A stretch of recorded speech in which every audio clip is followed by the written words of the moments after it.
더불어민주당 최민석 대변인입니다. 브리핑 시작하겠습니다. 윤석열 대통령은 없는 국정 성과를 만들기 위해 이젠 국제 에너지 시장의 현실을 가지고 거짓말을 합니까? 윤석열 대통령의 어제 기자회견은 뻔뻔한 자화자찬으로 채워졌습니다. 특히 그중 원전 관련 부분은 가관입니다.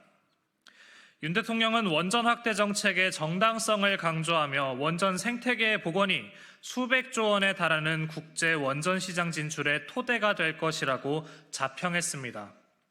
하지만 윤 대통령의 강변은 세계 에너지 시장 추세에 대한 명백한 오독이고 무지입니다.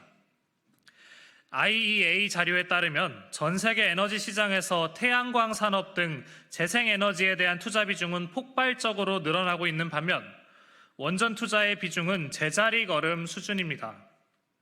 2023년 기준 재생에너지 투자액은 6,590억 달러로 630억 달러의 원자력 투자액에 비해 무려 10배에 달합니다. 윤 정부의 원전 일방주의가 글로벌 추세에 역행한다는 방증입니다. 윤석열 대통령은 현실을 왜곡하고 국민을 기만하면서까지 국정 성과를 만들고 싶었습니까?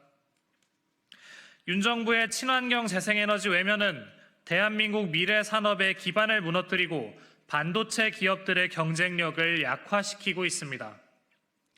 전 정부 지우기에 눈이 멀어 재생에너지 산업을 지워버린 윤 정부로 인해 태양광 산업은 고사 직전에 처했습니다. 영업사원 1호가 되겠다며 그렇게 호언장담하더니 오히려 대한민국의 경쟁력을 약화시키고 있는 것입니다. 재생에너지 확대는 기업과 국가의 생존을 위한 필수 정책입니다. 윤석열 대통령은 원전 확대라는 그릇된 고집에서 벗어나야 합니다. 윤 대통령이 정녕 국익을 생각한다면 지금 해야 할 것은 재생에너지 확대 등을 통한 에너지 정책의 기조 전환임을 명심하기 바랍니다.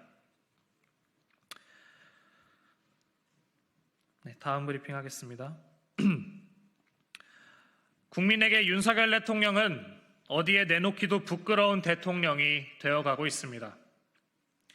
윤석열 대통령이 21개월 만에 기자회견을 했지만 혹시나가 역시나였던 답답한 맹탕으로 끝났습니다. 기자회견에 참석했던 BBC 진 맥킨지 기자는 윤 대통령은 질문에 사실상 답변하지 않았다라고 평가했습니다.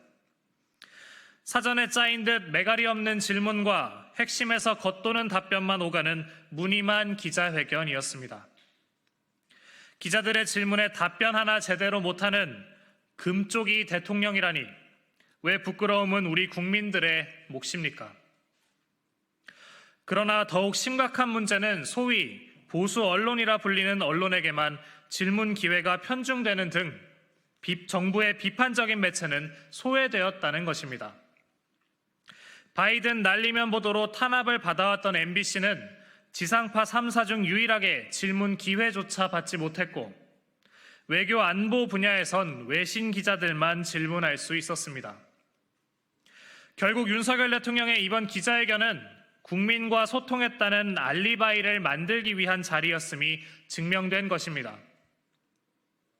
윤석열 대통령이 말하는 소통이 자신이 하고 싶은 말만 길게 하는 일방적 입장 전달이라면 국민 누구도 납득시키지 못할 것입니다. 국민은 철학도 비전도 능력도 없는 대통령에 참을 만큼 참았습니다. 국민이 주신 마지막 기회를 차버린 것은 윤석열 대통령 본인임을 명심하시기 바랍니다. 이상입니다.